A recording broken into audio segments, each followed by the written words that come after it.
Hi, everybody. Welcome to today's webinar. This is Mark Graban from KaiNexus, and I'm very pleased to be hosting today's webinar titled From Ambivalence to Action, Leadership Lessons from Motivational Interviewing. And we are joined by our presenter today, Mark Valenti. I think it's going to be a very, very interesting session today.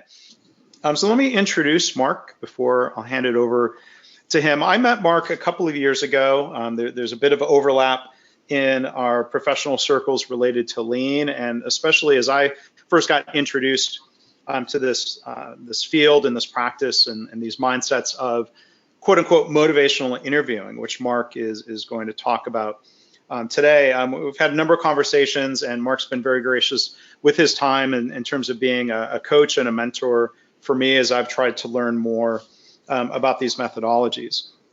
But Mark has a background in health systems management, human behavior, and patient activation. He enjoys connecting with partners such as the National Board of Medical Examiners with their China Health Coach program, or with Australia's Flinders University on an innovative approach to patient chronic condition self-management. Mark helps others uncover their intrinsic motivation to reach their goals, a very important topic, and his unique teaching framework called Activate Your Audience helps speakers better express their messages. So with that, Mark, I'll hand it over to you.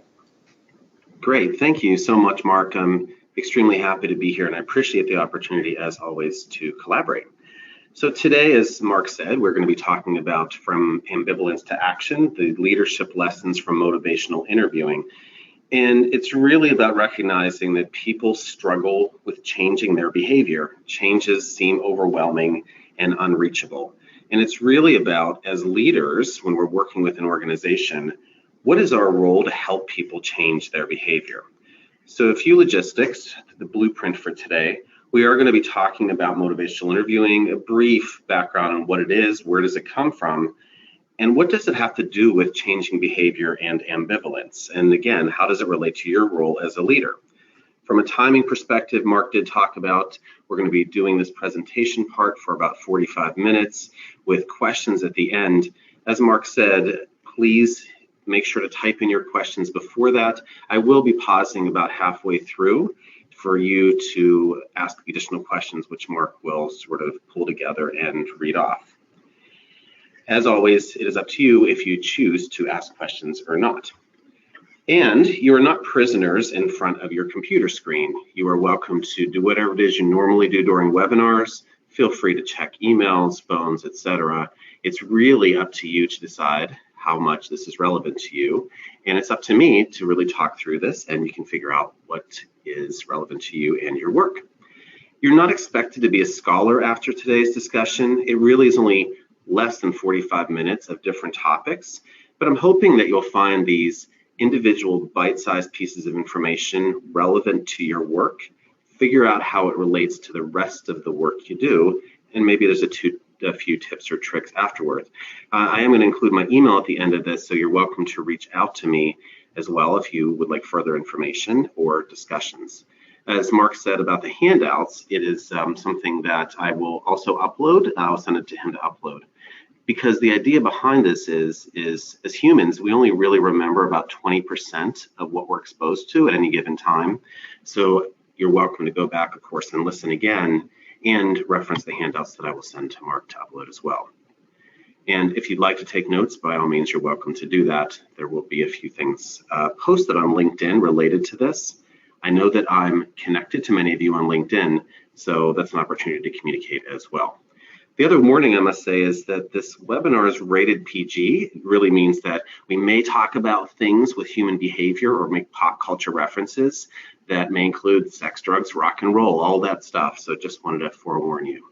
I am broadcasting my part of this webinar from Pittsburgh, Pennsylvania, so I welcome all of my colleagues in that area, which is a very healthcare-based and tech-based town.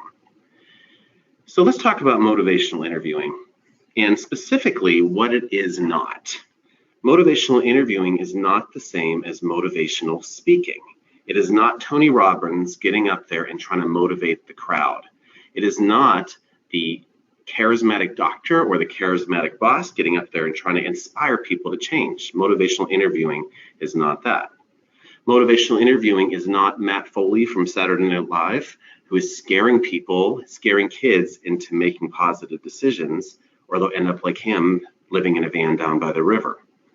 Motivational interviewing is not about scaring patients, showing them images of ulcers and bad things that could happen to them if they don't manage their condition. Motivational interviewing is not about manipulating people to do things they don't want to do. Motivational interviewing is not therapy. It has its roots in therapy, but it's not about client-focused therapy. Motivational interviewing is not the same as job interviewing. It is not behavioral-based interviewing, although there's some elements of the ways you question in behavioral-based interviewing.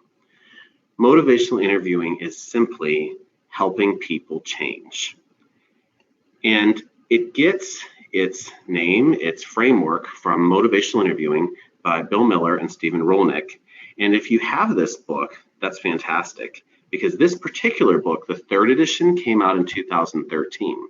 And the good thing about Drs. Miller and Rolnick are that they continuously update this material to reflect the changes in communication and their own journey through helping people change. Motivational interviewing really focuses on people who are struggling through ambivalence, people that are keeping current sustained behaviors and thinking about changing. And we're all in states of ambivalence for different things. Just this afternoon, I had to decide, was I going to drink my protein shake that was, as my colleague said, gray in color, or was I going to get a delicious salmon salad? So I had to decide which is the one that I wanted to get, and I was in a state of ambivalence. Motivational interviewing is really about focusing on that ambivalence. And it's a guiding style that invites people to examine their own values and behaviors and come up with their own reasons to change. A person who is partnering with another person doesn't try to convince or argue with them. Instead, a person who is using a motivational interviewing framework draws out the other individual's own ideas on how to change. It's a person-centered way to address that natural ambivalence I talked about. The ultimate goal is to promote intrinsic motivation toward enduring behavior change or activation. And it really started in the early 1980s when the MI founders, Bill Miller and Stephen Rolnick, spent time recognizing the value of understanding individuals' behavior before jumping to solutions. And it started in the field of unhealthy substance use. Specifically, at the time, there was a lot of labels that were put on people who were struggling with alcohol addiction, and they were said to be in states of denial, and a lot of labels were put on them. And Bill Miller found that just by listening to people, really trying to understand them as individuals, he found that people were more than their labels. They were living, breathing people with their own hopes, their own dreams, their own fears. So really, he saw the value in how to connect with people and understand their perspective. There's an excellent article in the American Psychologist Journal called Toward a Theory of Motivational Interviewing by Bill Miller and Gary Rose from 2009.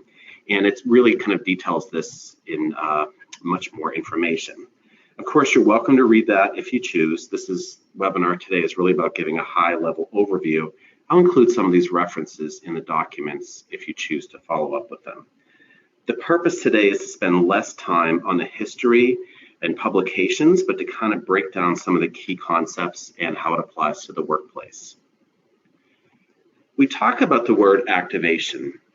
And activation is really about people doing things without someone looking over their shoulder. It's about people who are living their lives, doing their thing, and doing something because they're intrinsically motivated to do it.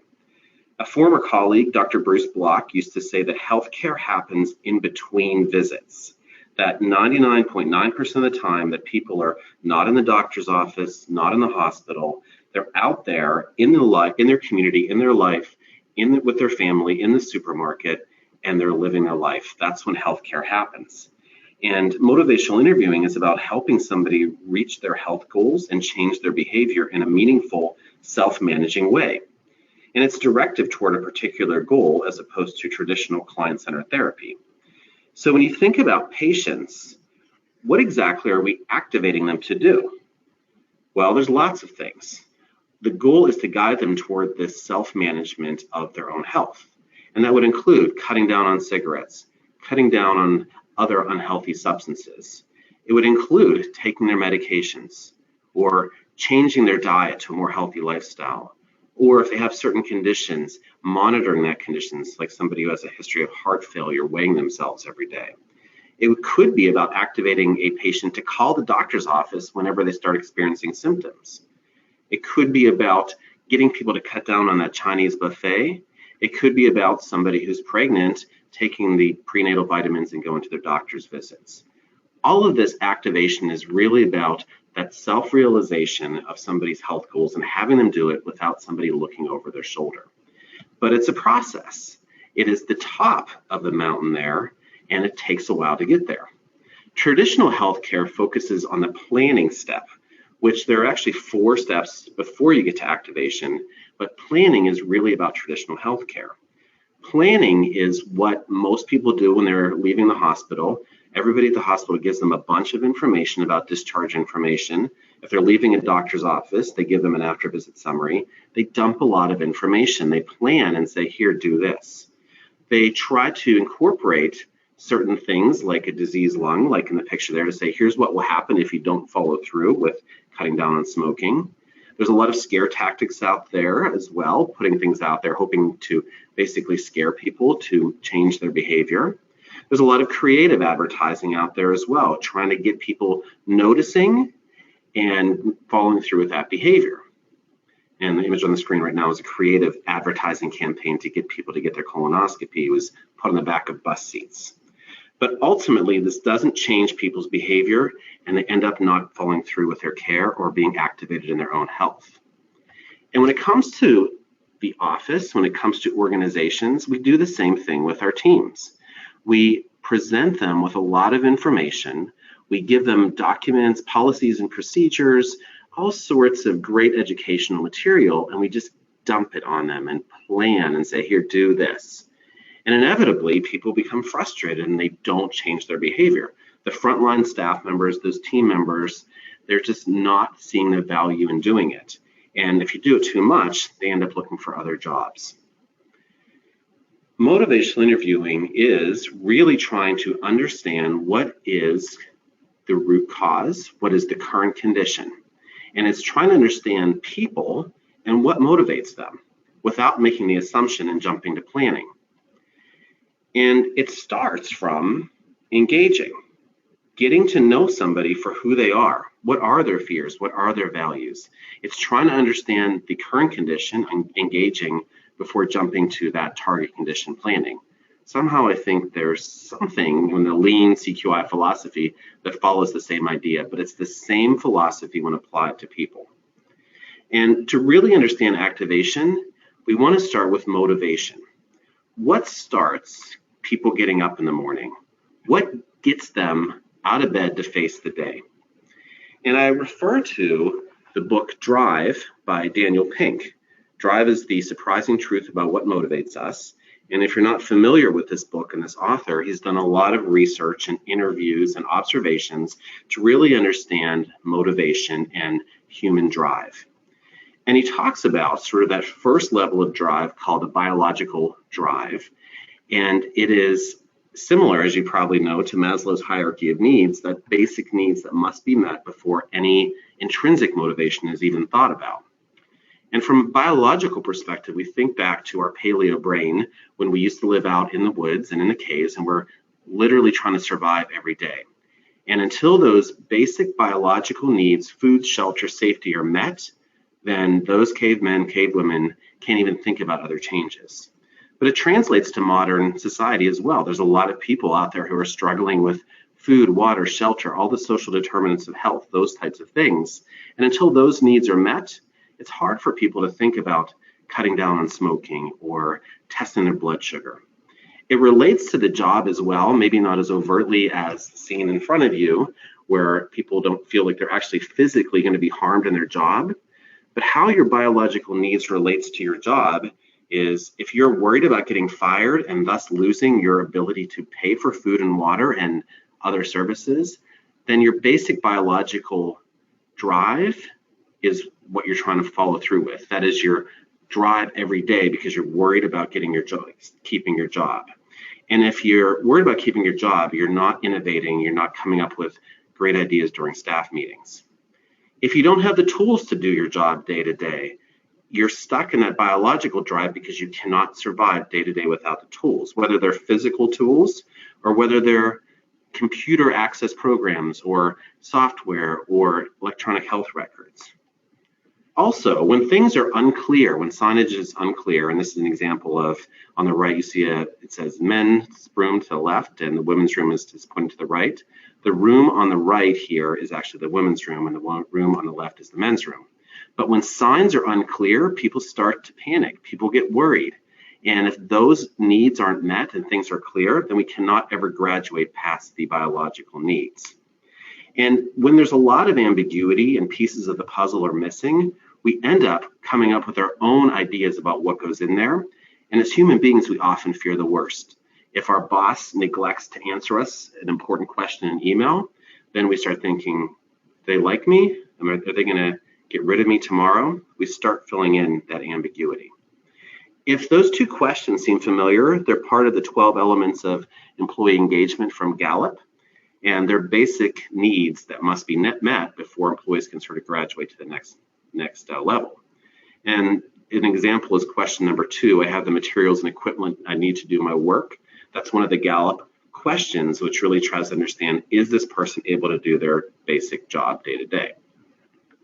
So after we've talked about biological needs, then if those needs are met, then the individual upgrades to 2.0 extrinsic motivation. And one of the indicators of extrinsic motivation are when people are motivated by rewards and punishment, or the carrot and stick.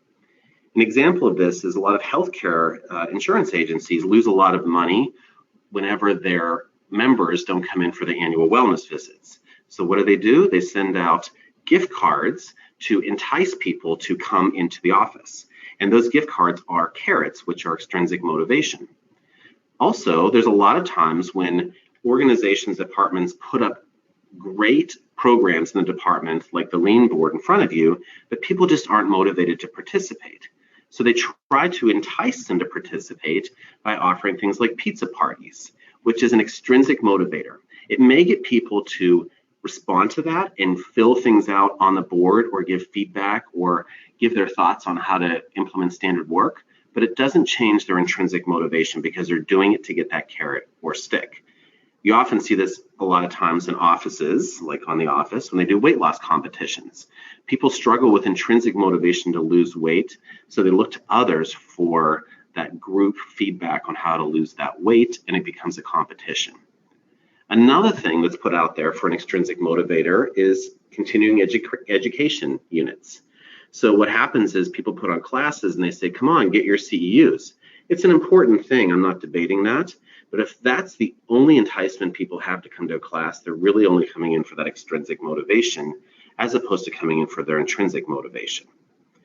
The second part of extrinsic motivation is relationship approval. If somebody is extrinsically motivated, then they're focused on other people's communication and approval.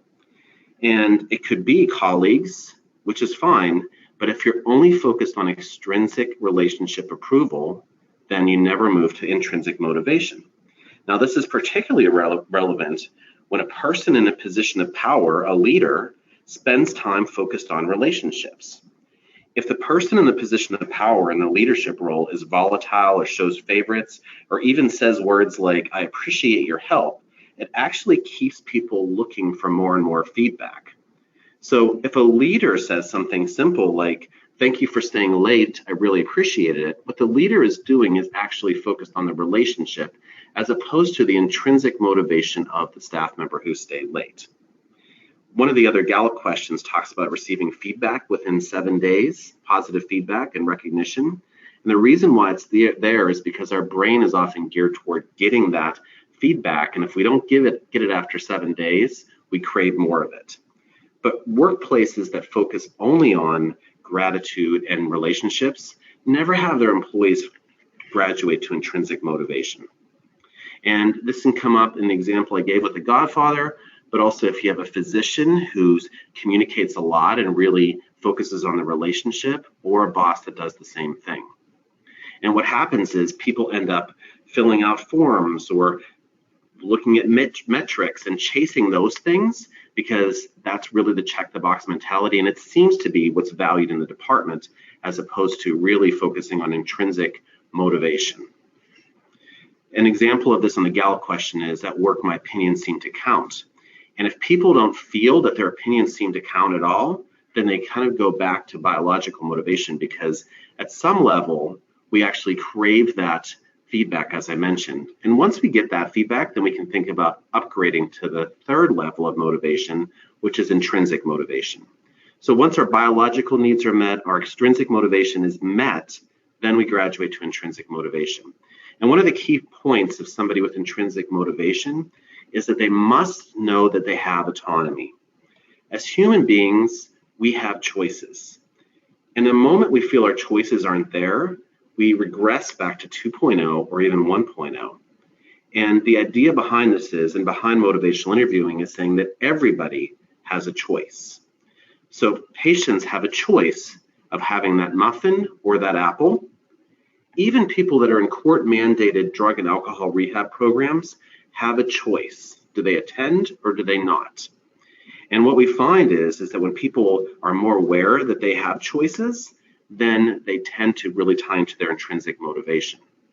So as a leader, as a boss, you have a lot of power in promoting autonomy with your employees.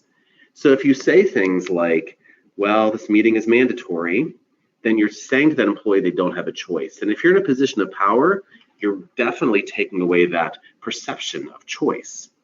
And even things like, well, the meeting's not mandatory, but I really recommend you being there, equates to taking away someone's choice.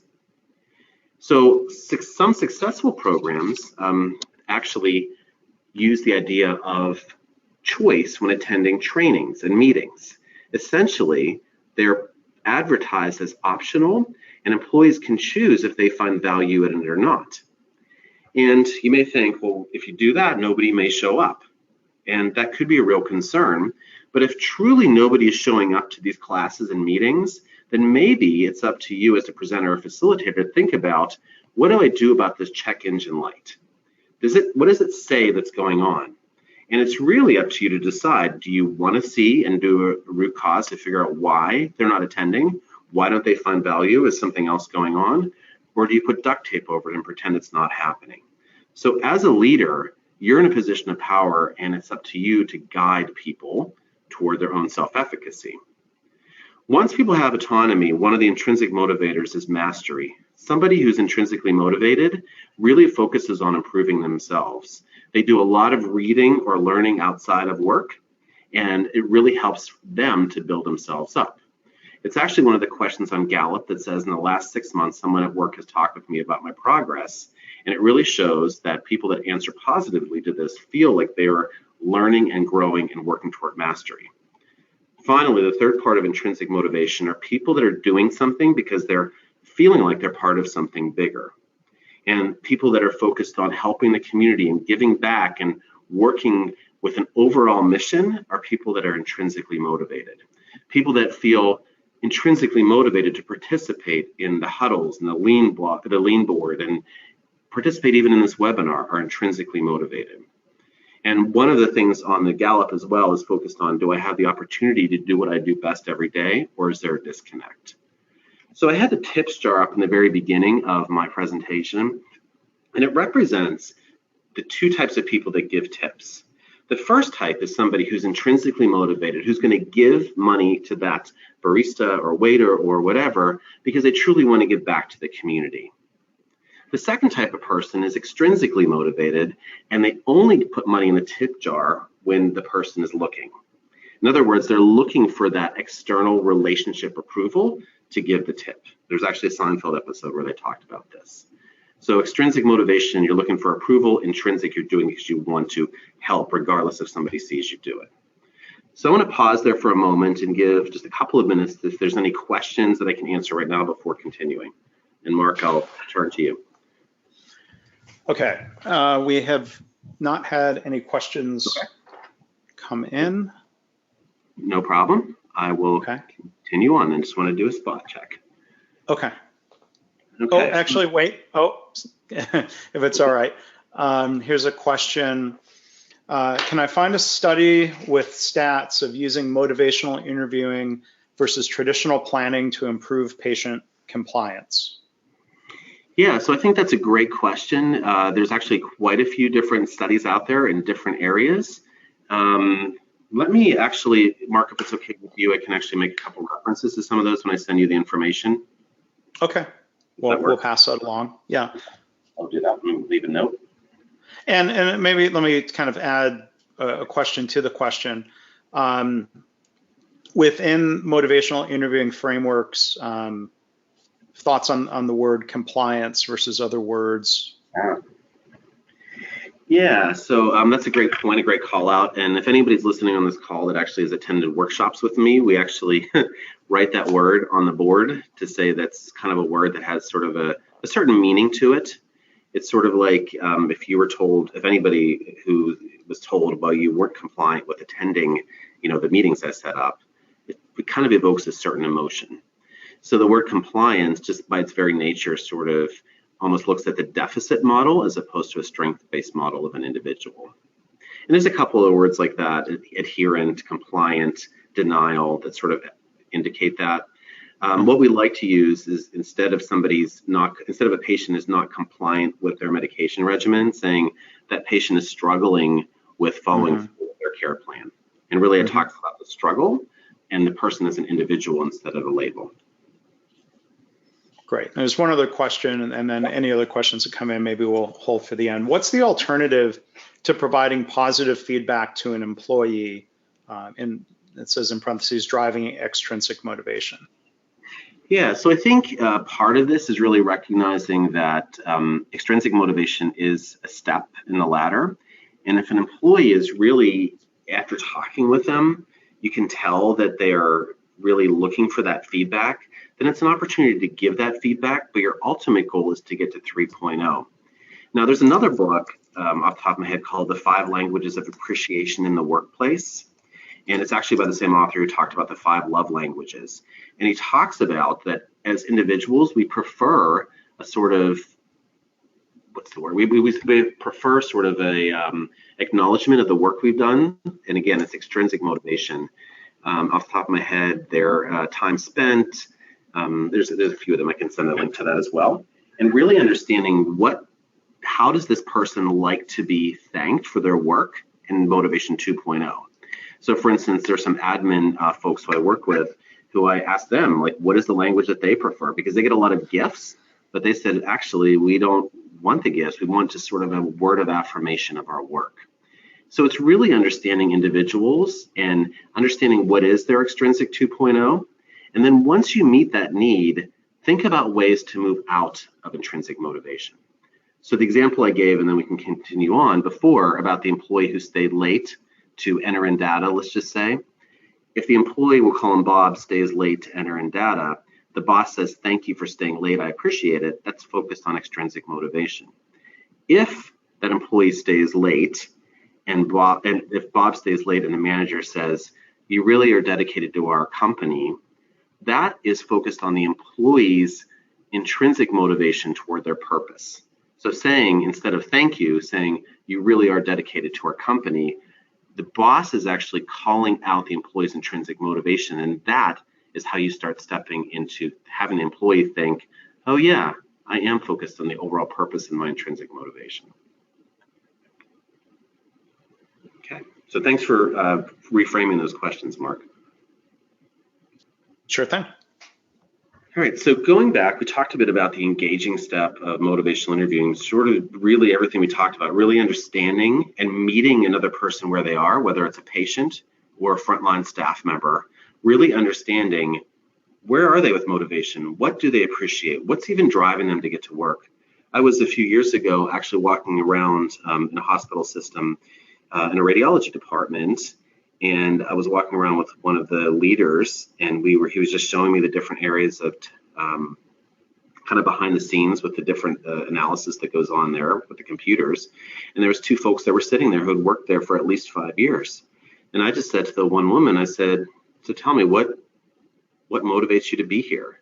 And she said, I really like puzzles. I really like the idea of putting together all these different parts of everything I'm seeing on the computer to make sense of it. I asked the other gentleman, why are you here? What gets you up to come to work? And he said, I'm really here because I'm here for the patients and I feel like I'm doing my small part. So just stopping for a few seconds, asking people what motivates them was powerful. What was more powerful is after that tour, the leader of the department said to me, I had no idea that's why they were here. So it really shows that even well-meaning leaders sometimes don't take the time to sit there and really understand and engage what is motivating somebody to be there or get up in the morning or do what they're doing. So engaging is really about understanding people. And when we look at behavior change, my colleague Brittany Wilson, who I work with, actually created this. She talks about there's 3 parts of change. Now, the importance and confidence is part of motivational interviewing, but she added the knowledge part of it. And it says that for somebody to make a change, they have to have the knowledge and find the change important and confident to make the change. Whether it's somebody who's exercising, somebody who's struggled a lot with exercise in their life, and now they find that they're close to 80 years old, do they have the knowledge and put the importance and confidence on making the change? And as we look particularly at the knowledge, we'll talk about importance and confidence in a minute, the knowledge part of it is very important, especially as you look at the human brain. I mentioned earlier, we only really retain about 20% of what we're immediately told. There's a lot of evidence that shows that 40 to 80% of what patients are told are forgotten immediately. So immediately after being told this, it goes in their short-term memory for a few seconds and then leaves. And on top of that, when asked to recall things later, 50% of that information was recalled incorrectly by the patients.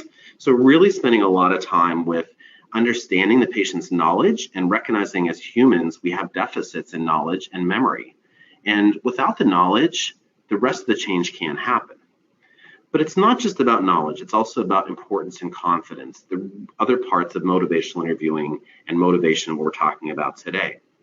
So when we look at, for instance, coming into your annual visits, does that patient on the screen, they may have the knowledge and say that, you know what, I understand the reasons why I need to come in to get my everything checked, blood pressure, everything else, but I don't really think it's that important because I'm healthy. So they have the knowledge and they may have the confidence, but they verbalize that they didn't have the importance, so they don't come in. Or you may have somebody who tests their blood sugar at home. They may have the knowledge of the importance of doing it. They actually think it's really important, but their confidence is low because they feel like they're not doing it right or they won't remember, so the change doesn't happen. Taking your medication is a huge part of it. We find a lot of patients actually want to take their medicine, but their confidence is really low in how they're going to remember to take it. And when it comes to the workplace, we may have people saying, I think it's really important that I document in the charts, but I'm here till 9 o'clock at night. I don't have the confidence I can do it. When it comes to policies and procedures, we may have a frontline employee who says, I'm really confident I could follow this thing. I have the knowledge of what it is, but I don't agree with it, so I don't find it's important. So that change triangle, importance, confidence, and knowledge, must be there before somebody makes a change. So for people listening in, what do you think is your team's biggest barrier to activation? And now it's a rhetorical question, but do you know if they're not following through with processes and policies or even participation, is their barrier knowledge, importance, or confidence? And the question is, how do you find out? How do you uncover that? Well, the biggest thing is listen, express empathy. We talk about kids, for instance, in a lot of our workshops, and the kid who falls and skins their knee. Our first reaction as adults is to say, you're okay. But what we're really telling that kid who fell and skinned their knee is, you're okay and your feelings don't matter. We're telling the kid who's crying and in pain, you're not really in pain, you're okay. We're not acknowledging their feelings and we're not listening. We also have people in our lives who, whenever we're struggling with something, let's just say we're struggling with our job, they say things like, well, at least you have a job. They try to put a silver lining on things. Listening is one of those things that's easy to learn, but really hard to master. We often don't listen and we try to dump a lot of information. I talked earlier about the planning stage on people, whether that's data or whether it's saying, you know what, you're struggling with your work and taking this in, but keep in mind you're part of a bigger company. We shut people down by not listening and telling them why they should feel grateful or why they should change. And what we do is we don't listen to them. And what Miller and Rolnick call that is the righting reflex. We essentially have an immediate reflex to tell people why they're wrong and why they should think differently. And what it does is it causes people to shut down even below the engaging stage of motivational interviewing. I have a short 30-second video that some people may have seen. It really demonstrates what happens when these two people are talking and the gentleman doesn't listen at first, but then afterwards starts to really pay attention. So let's listen for 30 seconds. It's just, there's all this pressure, you know? And sometimes it feels like it's right up on me and I can just feel it, like literally feel it in my head, and it's relentless. And I don't know if it's going to stop. I mean, that's the thing that scares me the most, is that I don't know if it's ever going to stop. Yeah. Well, you do have a nail in your head. It's not about the nail. Are you sure? Because, I mean, I'll bet if we got that out of there. Stop trying to fix it. No, I'm not trying to fix it. I'm just pointing out that maybe the nail is causing. You always do this. You always try to fix things when what I really need is for you to just listen. See, I don't think that is what you need. I think what you need is to get the nail. See, you're not even listening now. Okay, fine. I will listen. Fine. It's just, sometimes it's like there's this achy, I don't know what it is. And I'm not sleeping very well at all. And all my sweaters are snagged. I mean, all of them. That sounds really hard. It is. Ow! Oh, come on. If you would just Don't. So, quick demonstration of sort of this gentleman, and how many of you on the call related to this guy? I just want to say, I want to pull this nail out of your head. And we're fixers. We try to get it there and we try to fix people. And in reality, when we try to do that, people say, you're just not listening to me. It wasn't until he expressed empathy and said, that must be really hard, that she said, yeah, it is, and connected with him. And when we hear things that patients say, things like, I've been feeling better, so I've stopped taking my pills, we may have an immediate need to give our righting reflex and tell them why they should take their pills. When we hear an employee say, I don't really care about this job, I'm only here to get a paycheck, we want to say, well, what do you mean? Aren't you here for the patients? When we hear an employee say, I get that we have to fix our office problems, but this lean thing is just another flavor of the month, I'm tired of all these changes, we want to tell people, no, it's different. That's our righting reflex. And when people hear that, they shut down. And if all of this seems like therapy, like we really want to get to people's feelings, there is an element of getting people's feelings. But it's more than that, because if we only focus on getting people's feelings, we get lost in the field of weeds as they talk and talk, which is okay, but we can't take that in. The purpose of motivational interviewing is to guide them after the engaging phase and focus the conversation toward the ultimate behavior change. And that state of ambivalence, as I talked about earlier, which is really between sustained talk, sustaining their current behavior, and change talk. The goal of motivational interviewing is to recognize, acknowledge sustained talk, but guide people toward talking more about change. And the idea behind this is that human beings, the more we can verbalize something, the more likely we're able to follow through with it. So the encounter with a patient or the encounter with a staff member, the goal is for you to have them talk more about change talk and less about sustained talk. So sustained talk, there's lots of different categories for it, but generally speaking, somebody who's talking about sustained talk is talking about the positives of their current unhealthy behavior or the negatives of change.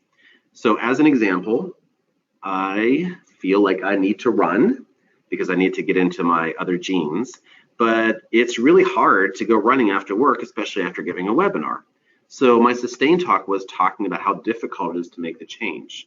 The positive side, the change talk, are talking about the negatives of our current behavior or the positives of change. So when I said about I want to change because I need to fit into those other genes, I talk about the positives of change. And my goal is to talk more about the positives. And it's your role, if you're my coach or mentor, to help me talk more about the positives.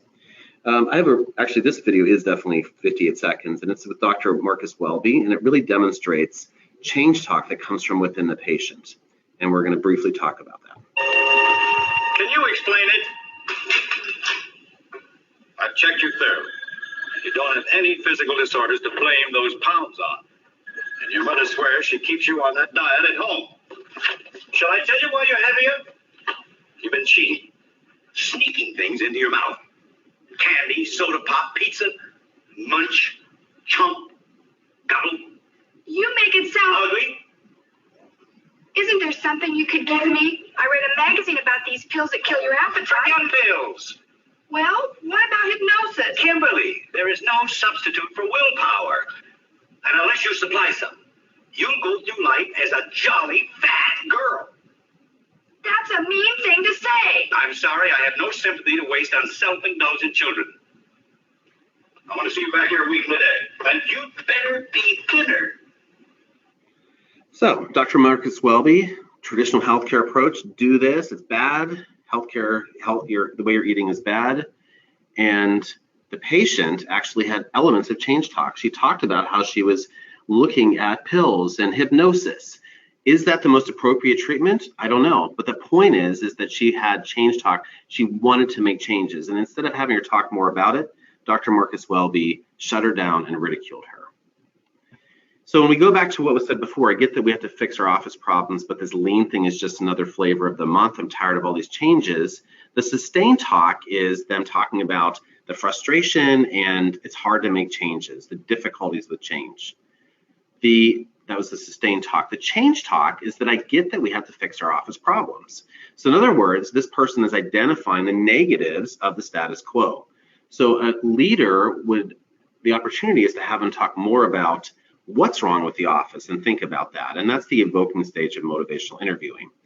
Now, oftentimes, if you've heard about motivational interviewing, you've heard the skill set, the ORs, and we're not going to delve into that except for to mention that the open-ended question is something that could be helpful in getting people to talk. Of course, reflections and being with somebody in the moment is actually the key skill, but open-ended questions are a way to get people to think differently. The reason why we don't spend the whole time talking about the skills is because if you just take the skills and use it, then you become like a used car salesman without understanding the philosophy behind it. The philosophy behind evoking, and I credit my mentor, Mia Croyle from Wisconsin for this, she talks about patients and individuals. We typically look at people at a deficit. We look at them as a glass half full of water, and we say to them, you know what, there's something wrong with you, you're at a deficit, I'm gonna fill you up with motivation. That's the traditional model. Motivational interviewing says is that people are more like a well and the water's already inside of them. It's up to us to pull that water, that motivation up to the surface. And then they have a chance to really see what makes them shine and they can think about the future. So when you think of things like vaping, it's easy to focus on the deficit and that's bad for you and you shouldn't do that, as opposed to the positive side of that is somebody's vaping is choosing to make a step away from smoking. And if you've ever seen at conferences and meetings, people take half a cookie, we could ridicule and say they're really not on their diet, or we could say the fact that they actually took a moment to take half a cookie so they don't eat the whole thing shows that they're on a positive. Just like the healthcare workers who feel overwhelmed but are still dedicated to the patient, they're still focused on the patient and that's the positive. So it's really about using open-ended questions to evoke from them their thoughts on what are your thoughts on how to improve or what would help you the most. So for that employee, how can we better meet the needs of our patients? Stopping and asking them to picture what that future is before dumping planning down their throat gives them a chance to envision that. And finally, I want to mention about a framework called elicit, provide, elicit, which is stopping and asking somebody, what do you already know about this new policy or what are your feelings on lean? Once you ask them, you provide it in a non-judgmental way, and then you step in and ask them again, what are your thoughts? So I just want to talk about all of that. And again, this is a very, very high level overview. And none of this is meant to be a magic trick. You can try to use some of these things if you'd like. I'm going to send out some information later that you can reference. And I've heard many people say that it takes about 300 hours of competent practice to become adept at motivational interviewing. So it's not about just using these tips and tricks. It's about thinking about what are we really talking about with looking at the other person from a strength-based approach. And in my past, in my current job, I spent a lot of time coaching people in real-time situations as they're either talking to patients or staff members giving direct feedback. I also put on other learning opportunities, either 8-minute overviews, 20-minute overviews, forums, workshops on different topics related to this, everything from cultivating confidence, accepting anger, brainstorming, brain bursting, emotional intelligence. So that was From Ambivalence to Action, a very high-level overview. My email's there, and obviously that'll be included as well. So I'm going to turn this back over to Mark for some announcements and then some final Q&A. Okay, thank you, Mark.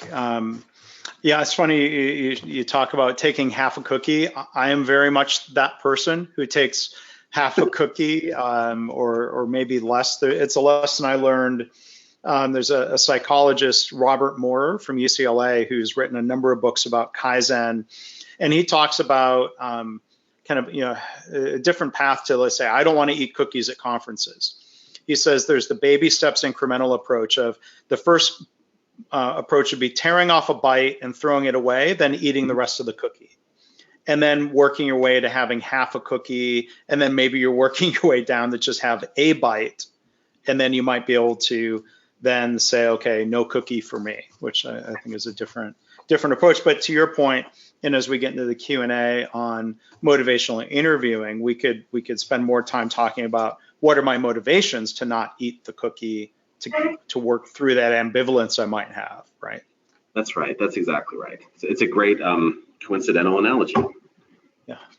So if you can advance the slides, we'll do a couple quick announcements. So we have our upcoming webinars. On our next presentation webinar will be October 15th, presented by Paul Wainwright, about learning to embrace positive deviance. And if that's not a phrase you're familiar with, I would encourage you, it's safe to Google that. It's really about deviating in a positive way, deviating from the way we've done things today, or maybe I'll ask Mark to share a little bit about that phrase. But it's going to be October 15th, and you can register for that at KaiNexus.com/webinars. And then our CEO and co-founder, Dr. Greg Jacobson, and I will be doing our next Ask Us Anything webinar on October 28th. You can also sign up for that today at KaiNexus.com/webinars. Let me tell you about some other resources. We have all of our past webinars in the on-demand library, which you can find again at KaiNexus.com/webinars. And on the right-hand side, look for the link to the on-demand library. Mark's session today will also be archived there. So I encourage you to check out that great library. You can also see our blog at blog.kainexus.com. Then the final thing I want to mention is the KaiNexus podcast. And the audio, as I mentioned earlier, the audio of today's webinar will be there in the podcast feed along with a lot of other stuff. We put the Ask Us Anythings there. We're currently doing a series of discussions with KaiNexus employees about why did they join KaiNexus. So you can find that in all the typical places you would find podcasts. And so with that, we've got Mark's email address there on screen, and we'll look at some questions here. Let's see, Sandra, I'm going to just ask verbally. Can you clarify the question, but I lost track of the original question that you had asked. Oh no, it was about age. Or maybe Sandra, if you can type that full question again. Fred was asking, can you show the slide with the yellow words again? And if it's not easy for you to jump back, that's the triangle? Oh yeah, absolutely. Okay, that's easy enough. Well, let's go back to. And then I had a question maybe while that's up. And then we'll come back to Sandra's question. So it's kind of a half question, half commentary to get your thoughts on Mark. If we look at importance, confidence, and knowledge, in my experience, it seems that many organization lean efforts really focus on shoving knowledge into people's heads without really addressing importance or confidence, or we try to tell people this is important instead of asking them why it's important. What are your thoughts on this? Yeah, I think that's a great point. I think in most organizations, there's this sort of this, okay, I'm in a position of power, I'm a leader, I have a lot of great information to give out, and it's sort of the expert position. I feel like if I could just give this to people to really buy into the idea that lean or continuous quality improvement can really improve their lives. And well-intentioned leaders end up just sort of pulling together some really beautiful graphs and information and just hope to sort of persuade people. But human beings, we just don't like to be told what to do. And, oftentimes we are resentful because we think, we actually already buy into this. You don't need to tell us something. And the example that I like to give oftentimes is cell phone texting and driving. I often actually do that as a real life exercise in some of my classes, where I say, I know that texting and driving is dangerous, but I only look down for a few seconds when I'm on the road. And what happens is people in the class say, well, wait a second, don't you know it only takes a few seconds? And my response is, yeah, I do know that. I'm just struggling with doing it. And then they say, well, don't you know it's illegal in Pennsylvania? And it's just our human tendency just to try to bombard and persuade people with knowledge without actually stopping and asking someone, how do they feel about texting and driving? What do they know? What are their experiences? And oftentimes in my past, when I've approached organizations, I've worked with chronic condition self-management teams. Approaching a new organization, the traditional way would be, hey, here's a bunch of information on why you should use our team. But in reality, I like to start off with, tell me a bit about you and your struggles with patients who are having difficulties managing their chronic condition. So I think it's coming up with some great questions in the beginning to really gauge somebody's importance and confidence before you start immediately assuming that they're at a knowledge deficit. And Fred actually clarified. Now he meant the slide with the ascending words with the diagonal arrow, I think. Absolutely, no problem. I have 160 slides, so I get it. Okay. So let's see. So we've got another question here, and Sandra, please correct me if I didn't follow this. So I think she was asking, is age a factor in the use or effectiveness of motivational interviewing, of talking about patients or families, sons or daughters, talking about motivation? Yeah, that's a great question. So I'm going to give two answers here that are related. One, I'm not personally a huge fan of labeling by background, age, et cetera. Actually, I have a class that I teach called Rethinking Generations in the Workplace. And so it's less about sort of labeling age, et cetera. Now, cognitive abilities obviously, can impact anybody, as people know. So it's more about putting away any assumptions you have about anybody based on age, gender, et cetera. And I think it's not even just that, right? It's individual patients. Just because a patient was doing well last year and taking their medicine doesn't mean that they're doing the same thing now. So it's looking at every encounter with somebody as a curious conversation to understand more about them.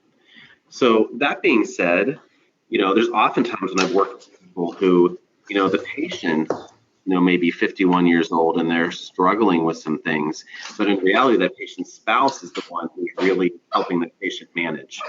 And it turns into a conversation with the spouse on guiding their behavior to help the patient. It becomes a little complicated. I've worked with parents before on helping kids change their behavior as well. So I guess my bottom line is look at each individual as an individual without assumptions, even assuming past conversations, and really pay attention to what they're saying and ask yourself, what do I want this patient, this individual to do differently? And if it's a family member, sometimes the goal is to help them help the patient towards self-efficacy. Yeah. And so Sandra did a follow up. So age is not really a relevant factor. I would agree with that blanket statement. Okay. I guess it's a relevant factor as much as geography, culture, anything else that makes us the wonderfully complex individuals we are. And it's really about understanding as much as we can the individual. Okay, here's another question. What you said about empathy was really interesting, and it made me think a little bit. When we talk about people in the workplace being resistant to change, are we showing a lack of empathy toward them? That was a fantastic point, whoever brought that up. It's funny because in the 3rd edition of Motivational Interviewing, they actually got rid of the word resistance. And the whole rolling with resistance was sort of an older term that they used, because resistance in of itself is one of those labeling words. So they actually broke down the word resistance into 2 parts. One is sustained talk. In other words, I'm communicating why I want to sustain behavior. The other part is discord in the relationship. So if I'm telling you I don't want to check my diet, I don't want to check my blood sugar because I just don't want to do it, that's sustained talk. But if I say I don't want to check my blood sugar because you can't tell me what to do and you don't know me, that's discord in the relationship. So that's what they changed. And both of those probably exist in a lot of workplace scenarios. That's right. As you frame. That's right. Exactly. So another question, can MI help with creating a standard customer service definition for our organization? Yeah, that's a great question. So, as always, it's as working with the frontline employee who are closest to the customers, it's the same philosophy that I know that folks on this call buy into, is that frontline worker is the person who does the job, so has a great insight. MI is just a framework in really, really activating those people to share their ideas and their innovation. So absolutely, it's just a framework for doing what you believe in anyway, which is getting the frontline perspective. It's just tools to be able to do it more effectively and efficiently. And I think that's another point I would bring up, is oftentimes when people start learning motivational interviewing, they say, geez, I don't really have time to do psychotherapy with patient or with staff members. But if you do this effectively and ask the right questions and reflect the change talk and just empathize, the conversations I find actually become more effective because people feel heard and you don't have to keep having the same conversations over and over again. Yeah. And I'll just give a bit of an endorsement for what it's worth. Is I've learned motivational interviewing. I was fixated for a while and saying, like, well, I've got to find formal opportunities where I can have this kind of coaching conversation using MI frameworks. And I found that very rarely happens. But what I found really helpful are, I think, some of the high level points, again, of really reframing or trying to be better about, like, when I detect, an employee is being blamed for being resistant, and to really kind of, if you will, to borrow the Sheryl Sandberg phrase, lean in and have a conversation and really try to understand that person's perspectives, and realizing that symptom of resistance is something that shouldn't lead to a label and casting them aside or disengaging. It's all the more reason that's the starting point of a conversation, where a lot of times people can then work their way into choosing to change. That's one of the mindsets I've tried to embrace that seems to be a lesson for motivational interviewing. That's great. That's a great connection back to that. And the one thing I'll add is, in organizations in the past, at least I've been involved with, where this is effectively done with employees, we actually have seen their satisfaction go up through their just feedback on the Gallup surveys and other sort of satisfaction feedbacks, in addition to active intrinsic participation in workshops that have all been optional. Okay, maybe one last question here as we're getting back to the top of the hour. You talked about scenarios of helping people change and thinking about what we want them to do, and there might be alignment between the doctor and the patient wanting the patient to lose weight, even if the patient is ambivalent.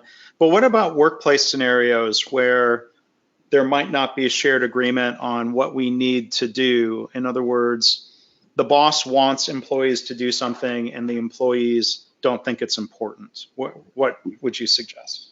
Yeah, so I think that's a great question. I think I would say the big part of this is recognizing that the more we push people, the more they kind of recoil and become resentful and get less into engagement. So a big part of motivational interviewing, and I can speak to my experience, was just accepting that no matter how hard we want people to do things, if we take away their autonomy and make them feel they don't have choice, then we never move forward. It's really about using these skills, and I mentioned the 300 hours of practice of really just sort of expressing empathy and listening. And if we listen at first and say, well, I need you to do this, then we go back toward the bottom of engaging. So this is about acceptance philosophy and trying some of the skills. And the thing I'll say, Mark, I know we're wrapping up, is that's why I teach all these other classes on emotional intelligence, on effective apologies, and all these other things, because it all rolls up into the way we communicate and the way we promote autonomy and partnership to get people activated. Yeah. All right. Well, thank you, Mark. Our presenter has been Mark Valenti. We have one more question that came in. Mark, I will email that to you and make a connection to try to get back privately. But I really want to thank you for a well planned out, well executed presentation. I wanted to learn and refresh and kind of deepen my understanding of motivational interviewing. And I also found the approach you took with the slides to be an education in and of itself, and a great example. So again, our presenter today has been Mark Valenti. Thank you so much for taking the time to do this, Mark. It's my pleasure, and I'm intrinsically motivated, Mark. Thank you. I'm glad we could tap into that intrinsic motivation. And if people in the audience are intrinsically motivated to register for future webinars, I'd invite you to do so at www.kainexus.com/webinar. So on behalf of the entire KaiNexus team, I want to thank you all for attending and for being part of our community. This has been Mark Graban, and we'll see you next time.